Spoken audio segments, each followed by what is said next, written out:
We can't stop talking about it because we have a long way to go. Welcome to the Last Catherine podcast. Hi, welcome to Last Catherine. I'm Pallas. I'm Robert John Hadfield. Before we introduce our guest today, I'm going to ask, this is our What's in the Blank segment. So, question. What percent of women have reported experiencing rape at some point in their lives? What percent of women have reported experiencing rape at some point in their lives? I'm going to guess 15. Okay, you have a guess on that one? I'd say 45%. 45, okay. So the actual number that we have here is 18.3. 18.3% of women have reported. Now, the number that you're close to, though, is 42.2% of female rape victims were first raped before the age of 18. Isn't that interesting? Now just to compare the statistic, so 18.3% of women have reported experiencing rape at some point in their lives. That's 1 in 5. But guess what the percentage would be for men that have reported experiencing rape at some point in their lives? This is absolutely fascinating to me. So 18.3% of women, and it's actually 1.4% of men have reported experiencing rape at some point in their lives. I guess then it depends on the definition of rape as well, because there's molestation, and that happens a lot more. Sure. Anyway, I found that statistic. The statistic actually comes from the CDC. Oh wow! So that from 2012 statistic that I got there. But anyway, when we were going through what we were going to talk about today, I thought that'd be a great question to start out with. So anyway, Pallas, why don't you go ahead and introduce who we're talking to today? Yeah, welcome to Chris Briggs, a.k.a. Thunda from Down Under. Actually, it is Down Under Thunder because Thunder from Down Under, that is the male strip review, and they perform in Vegas. And as far as I know, we're not in Vegas, and I'm not male. So Down Under Thunder is fine. I've been calling you Thunder from Down Under like the whole time we've been in roller derby together. So do you spell it though terrible. with an R or an A? With an A. Okay. Because I used to spell it with an ER. And no one could understand what I was saying. They said that I pronounced it with an A, so I just changed the spelling, and now everyone calls me Thunder. Yeah, okay, there you go. Yeah, that's how I introduced her, because she played roller derby, and we played roller derby together, and she does a number of other awesome stuff. But today she wants to talk about her involvement in Krav Maga. She's a student of the martial art, and is also becoming an instructor primarily for young women and women. I am, and thank you for having me on the show. I'm really excited to talk about this because Krav Maga it's a self-defense technique. It was designed by the Israeli military, and now it's used in law enforcement. It's used by security in nightclubs, and now it's actually becoming more mainstream, and anyone can learn this. It's a skill that anyone can learn, and it's amazing that you actually brought up this point about the rape statistics. You know, if more women in particular knew how to defend themselves against an impending attack by using Krav Maga, these numbers would be lower. Mm-hmm. Yeah, because Krav Maga, you're using your body weight, right? Or you're using momentum. Is that correct? You're just using your body. Basically, it's a skill that teaches you when an attack is coming. It makes you more aware of your surroundings. That's the first thing. First thing, before you have to use any self-defense techniques, you're using your mind. You need to be aware. Use all of your senses, your sight, your sound. Can you hear footsteps behind you? Can you sense something? Why are you walking around, like we all do, and I've been guilty of doing it, walk around with my head down, checking Facebook, not watching the traffic, and then all of a sudden someone's running up behind me. I jump because I've been taken out of my comfort zone of, what's happening on Facebook? Someone's behind me, and then they're grabbing my bag, and there you go. I am now a victim. I don't want to be a victim, so I learned Krav Maga.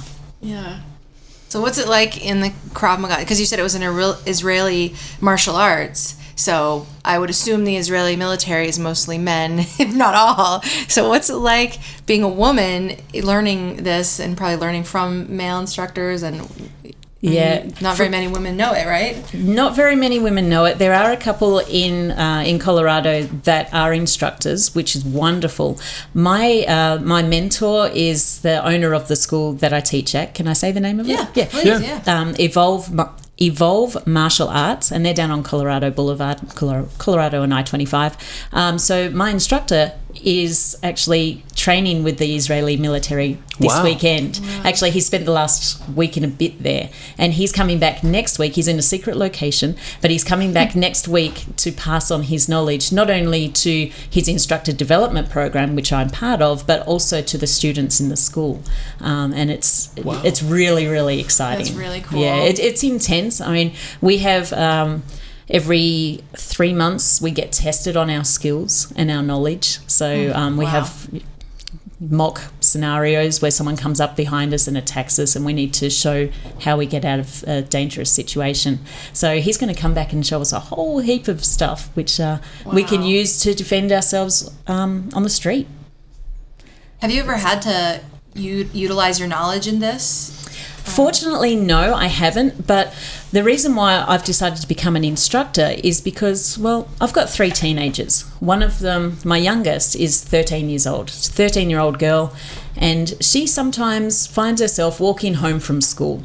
We don't live in the best part of downtown. There's some seedy parts. There's some nice parts too, but there's some seedy parts, and there's always some dodgy people, I guess. And you never know who's going to make an attack. 13-year-old girl, she's attractive. I don't want anything happening to her. So I wanted to learn the techniques so I can pass on my knowledge to other people. Mm-hmm. Yeah, I remember when I was that age, the places I would get assaulted were in school, in the hallways. Yeah. Because I'm well endowed. Mm-hmm. Young boys, I think there's an idea that women are property.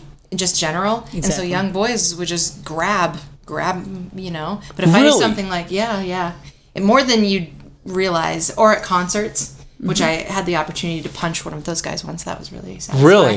Good. That's nice. Yeah, but if I knew something like Krav Maga, I could probably grab a hand, and do something. Do something before it actually happens. Get his arm behind his back and make an example of somebody that's just not able to control themselves. Yeah, absolutely. Yeah. And there's also situations like, you might be carrying groceries. It's you've left the grocery store, you're carrying groceries to your car, and then someone comes up behind you, holds a knife to your throat and says, "Give me all your money." What do?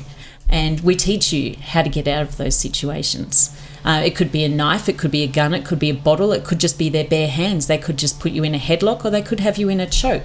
They may have ulterior motives other than just your money and your valuables. They actually may want your body. They may want to cause physical harm. So by learning these techniques, we'll get you out of those situations. So some of this is helping you gain confidence. And I'll tell you, it's so... Okay, so this is interesting we're talking about this, because just yesterday, when I realized we were going to have cameras on today, I looked at my hair and I thought, I was so shaggy and bad. I went and got my hair cut yesterday afternoon. Well, so this young lady that's cutting my hair, I have no idea how we got on this topic, but she started telling me about some experiences she's had closing the store, and she couldn't have been 22, 23 years old.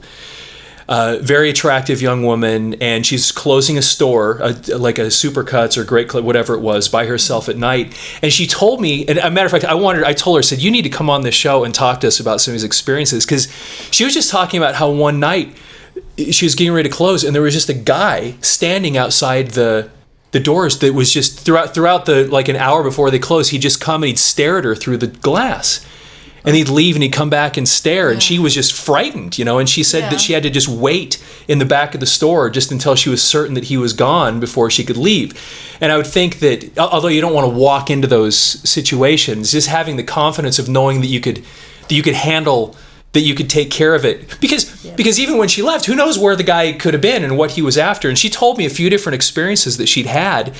And I thought, and me, I guess I never really worry about those things, and it was kind of a new thing for me to realize how much women do get concerned about that kind of stuff. Where I think, and maybe it's just size differences or whatever, but I don't get as worried about those things. Maybe Maybe you should. And maybe I should. No, and you're right. Maybe I should. But I think there's something ingrained in our culture about, between men and women that somehow maybe we're just taught not to just assume not to get worried as much. And so I don't. And so anyway, I don't know. It was really interesting to. I don't know. I guess for a man, the most likely someone's going to attack you for your money, right? But as a woman, there's multiple things that we could be attacked for. I have to disagree on that one.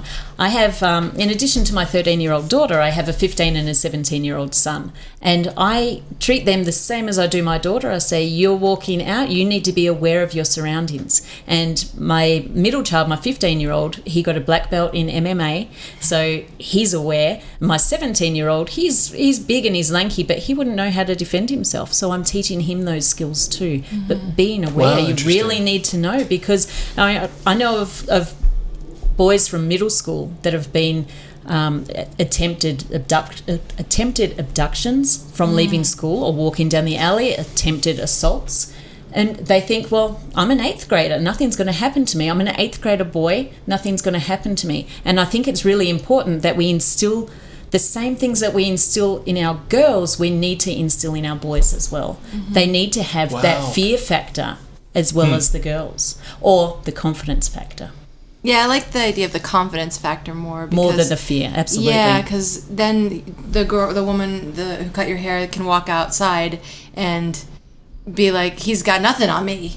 Even though I don't look like I can defend myself, like, just come at me, bro. Come at me. Exactly. I don't want to walk into into an ugly situation, but I know if one comes up, I have the tools that I need to take care of myself. Because I think a lot of times, as a woman, I would assume that most women have felt that intimidation factor from a man, from some stranger or something that's just sort of lurking there, or being catcalled, and it's sort of just to make you feel small, and just to feel like it doesn't matter what you say or what you do, it's very unlikely you're going to be able to harm me physically. Right. Would be a really empowering thing. It is. And one of the 4 principles of Krav Maga is be alert, be aware, de-escalate the situation, and then as a last resort is when you get physical. So if you use those first 3 principles... What are they again? Be alert. Alert. That's what I'm saying. Pay attention. Make sure you're aware of what's going on around you. Be aware. Well, where is the nearest exit? Is there anything obstructing your way to escaping a situation? Be aware of where you're parking your car. Those sorts of things. De-escalate. Someone comes up at you and says, give me your money. Like, hey, I don't want to do anything. And you raise your hands and say, it's okay, I'm not going to do anything to you. Here, take my money. And as you do that, you drop your knee and give them a groin kick, and then away we go. Yeah, because Krav Maga it's no holds barred. It is no holds barred. Yeah, it's it's anything that we can teach you, we will. Obviously, you're not going to learn everything in one class, and you need to progress through a certain series of levels. So, when you say levels, in karate, and I'm assuming others, you have belts. Is there something similar in this, or is it? Yeah, we don't really do a belt system. We do like a practitioner 1, a practitioner 2, and practitioner 3. So those sorts of levels. Practitioner 1 is like anything that can happen out in the street. Practitioner 3 is, the person who's coming against you is an MMA fighter and is a pro wrestler and is bigger and stronger, and there's a whole heap of different moves that you can use against them that will make your life easier. Yeah, so what is it like, because women are, in general, smaller than men. And so when you're talking about something like Krav Maga, in the culture of people who play Krav Maga, who fight with Krav Maga, learn Krav Maga, and then without, is there like, if we were sparring and I was a big guy, is there like an idea that you wouldn't be able, or is there a very equal kind of, like, she might be a higher level than me, and I can only talk obviously from my experience. The very first classes that I went to, I did have guys looking at me and like, oh, we'll be really gentle, and then I kicked their ass. They're 6'3", and I'm 5'3", 2. So there is a size disparity, and I think that's where men think, hey, we've got the upper hand here. We can do anything we want. And I'm there to say, well, anything guys can do, girls can do better. Yeah. There you go. It's funny we're having this conversation because you know about Monique Bastos in Brazil? I mean, this has happened like weeks ago or days ago. Do you know the story? No, it does. So I printed this out because I wanted to bring this up. Monique Bastos is a strawweight MMA fighter in Brazil. She was walking to her jiu-jitsu training with 2 friends Tuesday night. This was, like I said, within the last couple of weeks, when 2 men attacked the group asking for their phones. Bastos realized the men weren't armed and proceeded to attack them. As you might imagine, the unsuspecting robbers were taken by surprise, and things didn't quite end in their favor. So then there's a picture that you can see online of her holding one of these robbers in a chokehold. She told MMAfighting.com that she used a rear naked choke to get him on the ground in the first place before keeping him there with a triangle maneuver. She says, I was going to my jiu-jitsu training when they arrived on a motorcycle and said they wanted our phones. I tried to hold my phone and I realized they were not armed. When they tried to escape, I lifted the rear wheel of the bike and they fell on the ground. The guy who took my phone ran away, but I was able to get to the other one. And then it goes on and says this isn't the first time that she's been able to stop an attempted robbery. But you just imagine, when you look at tradition of, or just this whole idea of who's stronger just because of size, the shock that would come to somebody when you assume that I've got the upper hand here, and I'm going to be able to steal their phone, and this won't be a big deal, and then to end up on the ground and getting arrested, and these tools that you're talking about are something that really can, if they become more prolific, really turn that tide of expectations or feeling like somebody else is vulnerable, where it may cause some people, like the next time you go up to steal somebody's phone, a guy is going to be thinking, what could happen to me now? And you're gonna think twice about it when you hear a story like this. Yeah.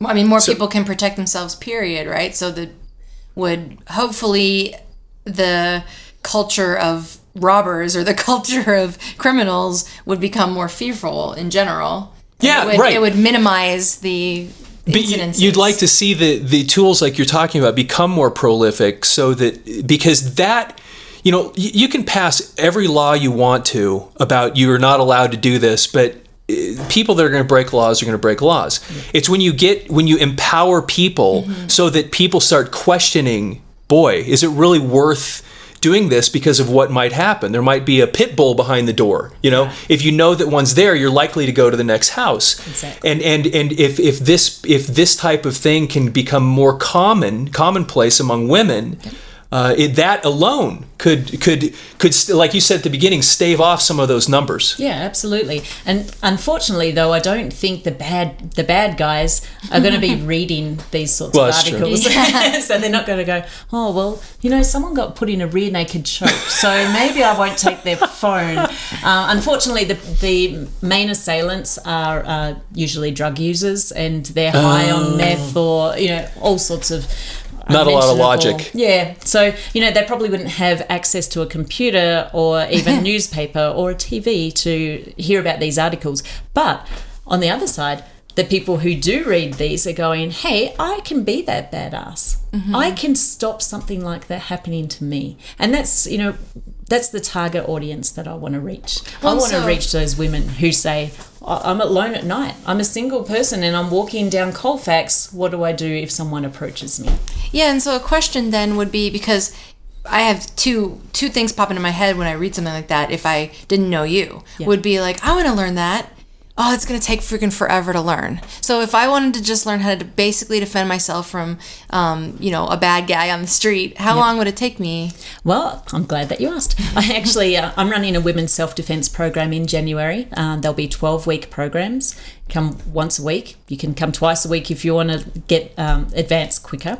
But once a week, 2-hour classes. it's enough to get you the basics. For 12 to get you out of weeks. trouble. Yeah. Yeah, that's not a very long commitment. Because you think about, you're like, I have to be a black belt, Yeah, years and years and years of training. Definitely no need for a black belt. I am doing some special seminars as well, and they will be like 2-hour seminars. I haven't worked out all the details yet, but definitely stay tuned, because January 2016 is the year of the women and the women fighters. And that's Wow. at which gym? What? That is at Evolve Martial Arts. So is there a website to look that up then? There is, Okay. Yeah, and you've just caught me off guard. I think it's Evolve, Wonder if we could look it up. EVOLVEMAF. So it's Evolve Martial Arts and Fitness. Okay. And, if you can... We'll post it on our... post it Yeah, online, okay. because, Yeah. because most people wouldn't understand what I just said. So if you Yeah. actually say in American English, they'll get it. How long have you lived in the United States? 7 years. And you lived. So where did you live in Australia then? Where are you from? Well, I'm originally from Melbourne, but I've Okay. lived in every city in every state in Australia. Really? Well, there's only 7 states. So. And it's all right along the coast too, isn't it? Most of the population is right there. Yeah, well, along I've lived East along coast. the coast. I've lived in the deserts. I've lived in the middle of nowhere. I've lived in the tropics. There's just not as many people in the There's middle of not as many nowhere out people. there, though. Yeah, it's vast distances between each town. Yeah. It's fun. But so I lived in Australia most of my life, and then I spent a couple of years in Bulgaria, Eastern Europe. Wow. Then I went back to Australia and then came here. So 7 years, and I'm holding on really strong to this Australian accent. Well, I love it. It's charming. Yeah, it's really cool. Thanks. Yeah, definitely. So just I guess I have one other question about this. When you're in that program, do you have what's the word? Do you have competitions? Then is there anything like that, like there is in karate and things, or is this something that's?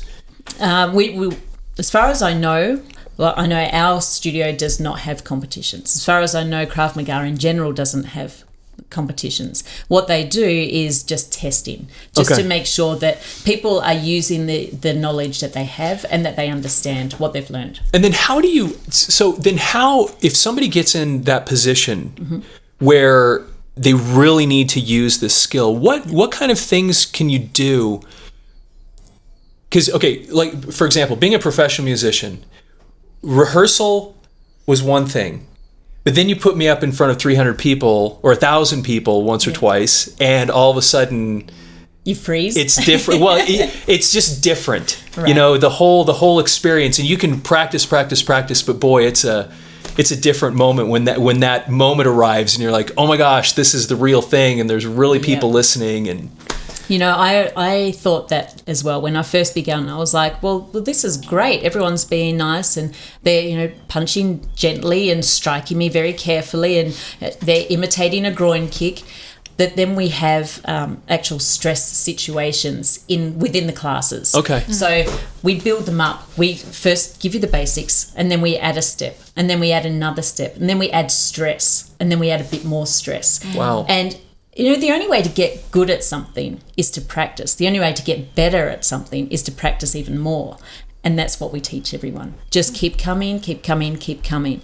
And what's great about our classes is that it's not the instructor that's awesome. It's all the people who turn up to the class, because they all help each other. We'll have beginners that have been there 1 or 2 times, and then we've got people who've been going for maybe a year or 2, and they can impart some of their knowledge and maybe teach it a little differently, and the beginner will just have a light bulb moment and go, now I get it.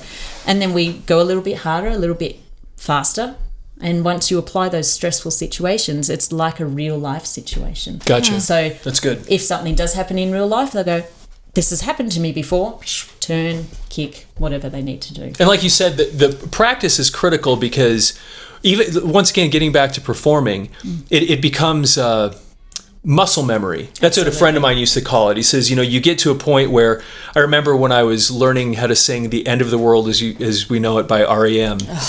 that, if you've ever listened to the words just go like a machine gun. And I literally had to go over it so many times so that, and if I ever missed a syllable, the whole thing was off. But as long as I got that first syllable in, it just kind of naturally came out. And it'd be that same kind of thing. You do it enough times that when that situation comes, like you get to say one more time, because I got to remember this. The practice quote you just said a second ago. Oh, it was so good. It was excellent. What it was. There's something about practice and then more practice. If you practice, then you're good. And you practice even more, then you're better. Okay. Something like that. Yeah. I don't know. You have to rewind it. We'll go back and we'll listen to it. So that was fantastic. But I've approached my instructor before. I saw him down in the street and I was running up to him and I went to give him a big hug and he turned, and because it's automatic, he turned and he went to actually hit me. And then he stopped in time because it's natural instinct. You test it and test it and test it. You practice and practice and it becomes natural instinct. In fact, I walked home one day. I walked through the kitchen door. I turned the door to lock it, and my husband was running up behind me. All I heard was footsteps. He'd been away for a week. All I heard was footsteps. I didn't know he was home. I turned around. He got a bruised rib. Oh my really? gosh. That was after my third week at Krav Maga. Wow. I was so excited, and he was in pain. But so never sneak up on someone who knows Don't sneak up on me. That's actually, however horrible that sounds, that's awesome. It is. I mean, I wouldn't want to get a bruised rib from it. I was so proud of myself. That was like the moment you knew it becoming instinctual. Absolutely. Yeah. I have one more question before we end. Sure. When I was little, I lived in Boston, and they taught us, I was really little, it was before 3rd grade. I don't know when they taught us this, but to put our keys in our hands like this when we're walking from like the bus stop or something, and to go for the eyes if somebody took us. That was like, also to yell fire. I don't know, because people look at fires. Those were like the 3 things that they taught me. And is that Krav Maga? I mean... It could be. I can't yell fire because I can't say the word. It's really hard. Fire! People are like, what? So, that wouldn't work for me. Holding the keys in between your fingers, absolutely. I teach people when you're approaching your car, these new cars, they have a click, click, and you can do it from, the block down the road. You can be at your neighbour's house half a mile away and go, click, click, oh, I found my car. Why would you do that? You're putting yourself at risk. So, yes, definitely hold the key in between your fingers. Someone comes and approaches you, stab them. You can either get them in the eye, or I like a groin kick. A good groin kick. Nice and swift. It's a good start. I can't really say I like that. So that's funny. Well, I want to read one more thing before we wrap this up. Are you familiar with Ronda Rousey, Ben? I'm sure you are. She's my girl crush. Because she's from Melbourne, Australia. Yeah. So I wanted to read something, knowing that we were going to talk today. I printed this out. I thought this was so cool. So she's a professional mixed martial artist, the UFC's #1 ranked. And I got on YouTube and watched one of her fights, 14 seconds. I mean, I was frightened watching. She's rough. So anyway, I want to read this thing. She had a list of things that she's learned now that she's become famous and she's successful at this. This was kind of encouraging to me. The #1 thing that she said is male UFC fighters actually respect you. And here's what she said. Male fighters in the UFC treat me like I'm a real peer, not just some chick that showed up. For instance, when I met John Jones, one of the UFC's champions, he knew exactly who I was, and he said he'd been studying my videos and trying to do some of my moves. He even asked me for technical tips. For some reason, that was really heartening to me to hear her say that here's somebody she's a female, she's obviously great at what she does, and she's really, really respected by men in the same field, that they're even learning from her, that there's this mutual respect that's taking place in that world, at least. Yeah, and it's exciting. It's very exciting. She's brought a lot of experience, a lot of knowledge, and now a huge following. So a lot of people are now following UFC and mixed martial arts, and it's wonderful. Yeah. Well, that's awesome. Well, boy, thank you so much for this segment here. This was really fun talking about this stuff. And just to wrap up, we just want to, anybody, please leave comments on the website, lastcatherine.com. comments in the under our videos on YouTube or wherever, because we want to hear not only your feedback, but we also want to get ideas for people that we can interview, things that you want to talk about, and know what we can do to make this more useful. The idea here, once again, is that we want to have a forum that anybody can listen to that takes the whole idea of feminism and kind of tames it down so that we can actually feel like we can have a real life discussion and not just emotional reactions to everything. And so so we really want to hear people's feedback and experiences, and so that we can help turn this into something really useful. And what we heard today was super useful. That was so interesting. So anyway, thank you again. Pallas, do you have anything else before we sign off? Nope. No, I'm excited. I think I'm going to come take a class. Yeah, I think I might send my daughters. I'm going to step up my keys and go for the eyes exactly. method. All right. Well, thank you very much. That was awesome.